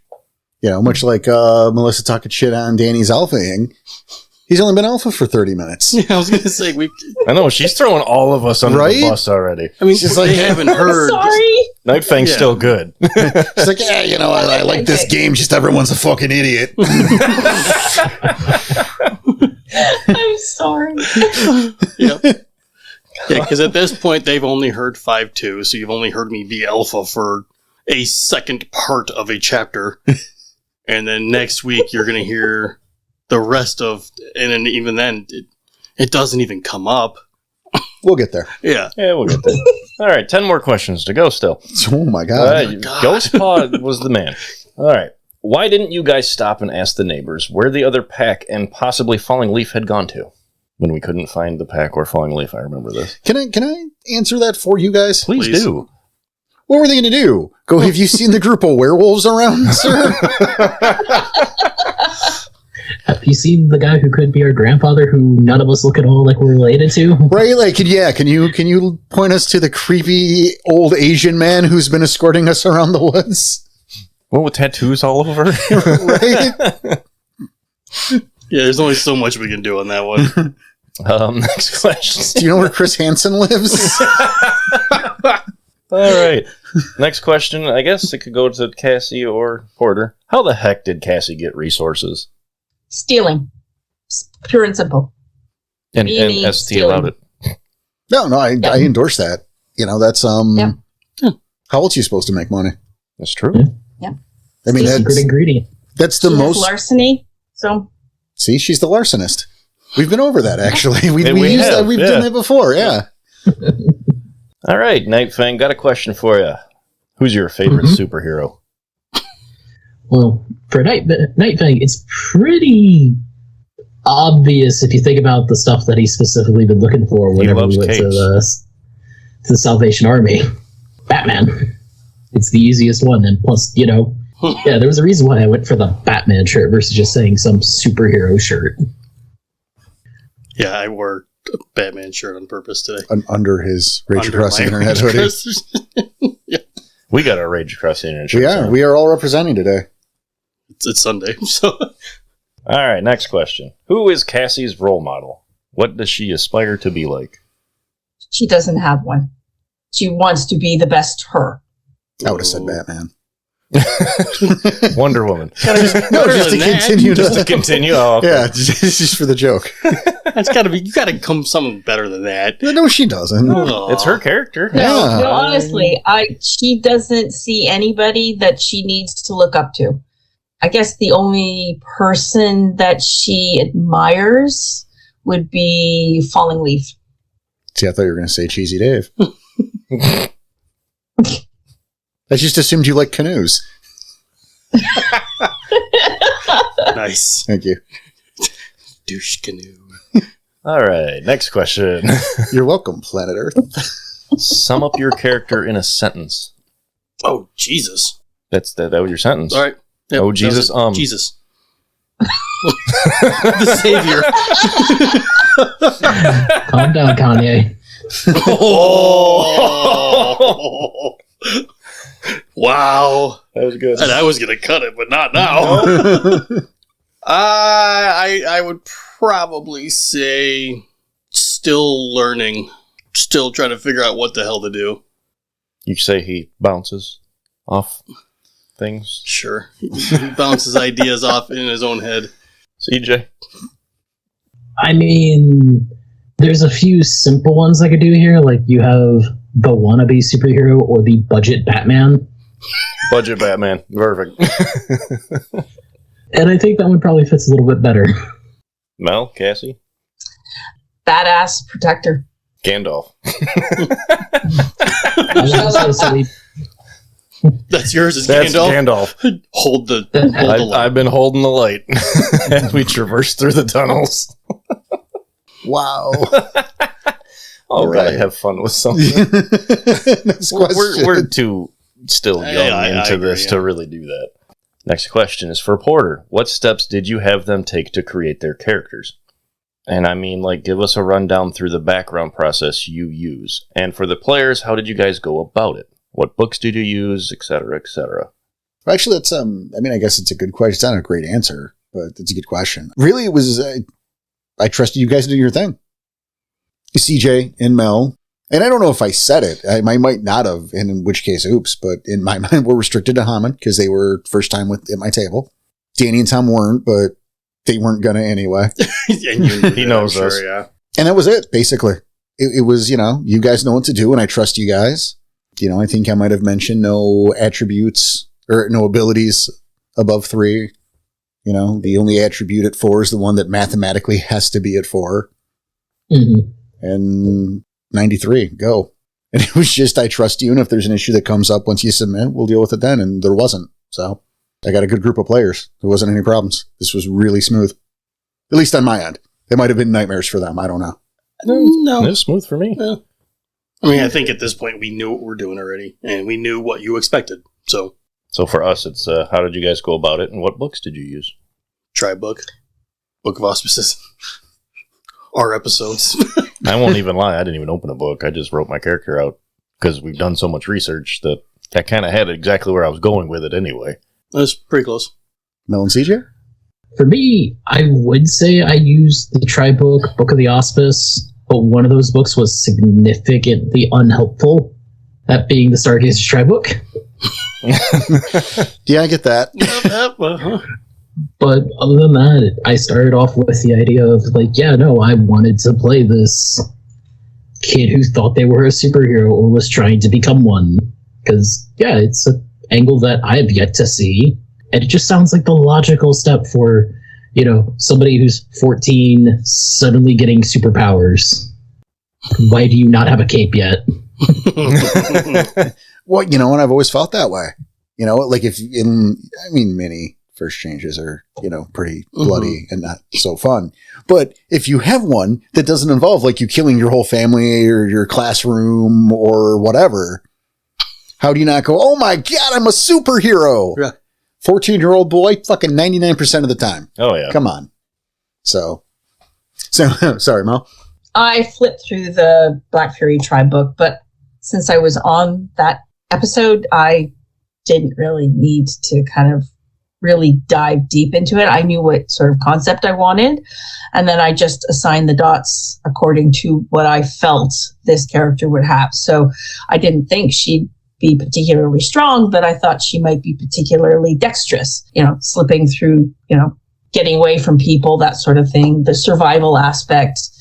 So I just assigned the dots how I felt that she would be, that would match what she was doing. I think I actually wrote the background first and then assigned the dots based on what I had written. Which, to be fair, is the way it should be. Yeah. Like everyone out there, that's how you should be doing it. I didn't fill out my dots until almost the day of. Yeah, same with me. But no, I did the same thing just for Cassie, because the background was he was like a skinny, scrawny kid, but he was taller than most of the kids his age, and he had a friend who was super short and got picked on. But yet, him trying to protect him is what also got that kid killed, and the rest of the people around him, so he's slowly getting away from being the protector, because, again, being that is what got his friends killed. For real, I'm so glad you changed your concept. The original Ricochet was basically Mouth from the Goonies. It was, yes. Yes, it was. Looking back at it, yes. got his ass kicked constantly. I know. It would have been such a problem. And I was like, yes, that's going to be awesome. But like, no. You say that, but you're going to hate it like an hour in. You're like, why is everyone picking on me? Because you have actively been asking for it. Yep. Okay, next question. Why did everyone in Hops fall silent and stop to look at them? They're outsiders, but clearly that was nothing new in town. Well, it's true, but it's a combination of the subject matter they were talking about, and it's a good scene. You know, like we all know that trope. We've seen that time and time again. Yep. You know, where you walk into the room and like they fall silent because but yeah, no one recognizes them. What are they doing? And here? again, it's the subject matter more than the fact that it's both. But yeah. Okay, next question. What's with the family that lives next to Farfor's Peck? It wouldn't be for their vacationing. No one lives. Oh, well, he put lives. Yeah, no, I know, but I'm just clarifying. It's like, I don't know, they're a nice family that's there for vacation. Who no longer have Twinkies. Right? Yeah. Somebody stole all the Twinkies. Actually, wouldn't that be crazy if that started a domestic episode? We wake up that family, the mother and father arguing with each other. Yeah, like the police or the sheriff's there hauling him off because, like, you ate the last Twinkie and he punched her in the mouth because it's the world of darkness. Good way to get a scrag in there. Right? The kids are orphans now. They got to go to the fucking home. Oh, boy. Cassie just wanted a fucking Twinkie that bad. Cassie Homewrecker. Oh. Orphan Maker. Oops. Orphan Maker. Jesus. Okay, these next two questions I already know the answer to, but I'll ask them. Why do they have a burger experiment on the island? That seems pretty fishy. Well, burger experiment. I like how that's phrased. Also, it's not fish, it's beef. Fish is a vegetable. I mean, basically. A little inside baseball on that. I actually, when I lived outside of Boston, and, not Boston proper, but the local Wendy's was a test kitchen. So like every 2 or 3 weeks, they would have like a brand new special burger. Like, so some of those aren't fake. Like those that I've been explaining, like, no, I've had those in an actual Wendy's. It was like, hey, we're trying this burger out. It's going to go national if it sells well. So I thought, that would be fun. There are also plot reasons. So, stay tuned. And the next question is Wendy's your worm-tainted burger joint? I don't know what that means. Okay. Stay tuned. Stay tuned. And last question, how did you come up with a background? It's for the players. How did you come up with your background?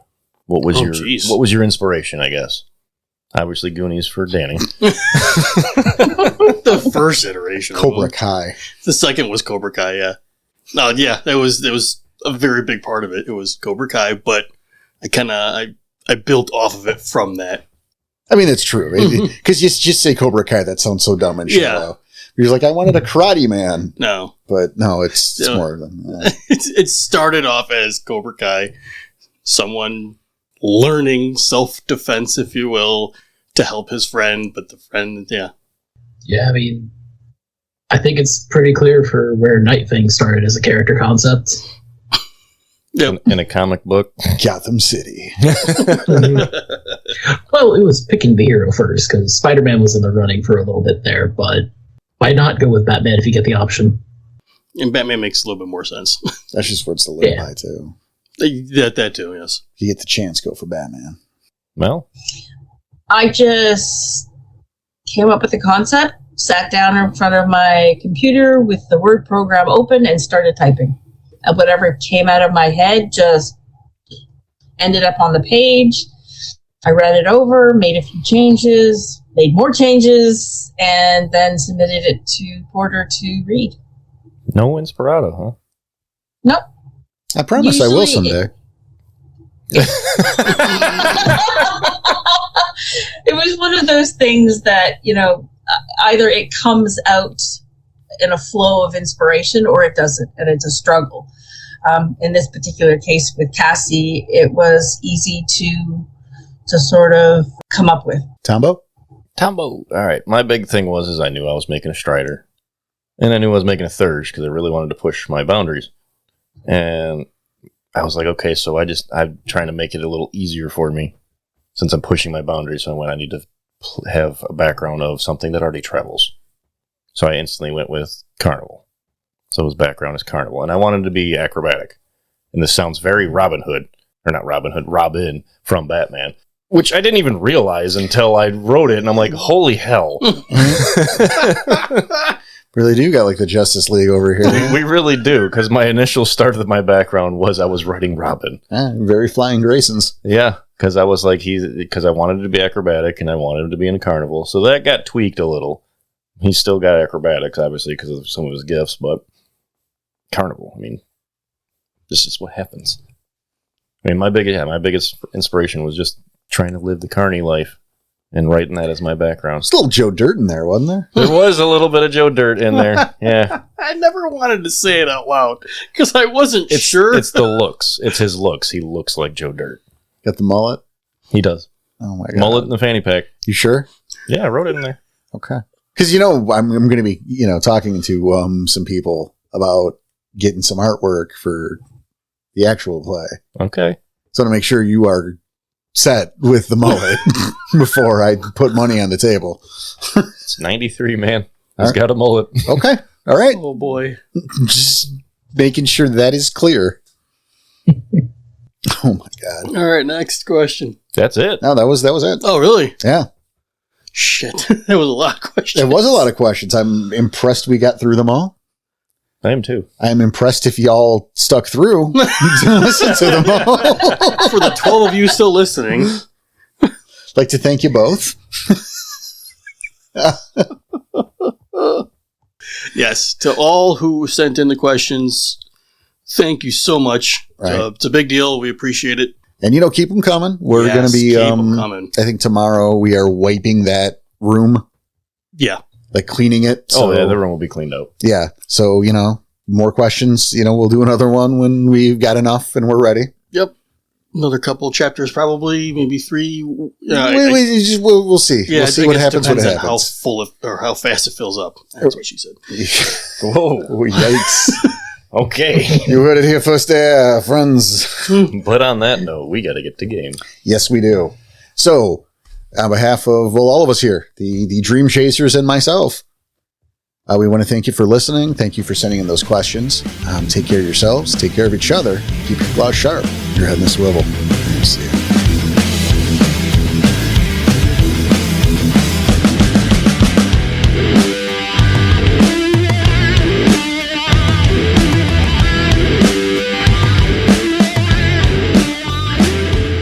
Also, it's not fish, it's beef. Fish is a vegetable.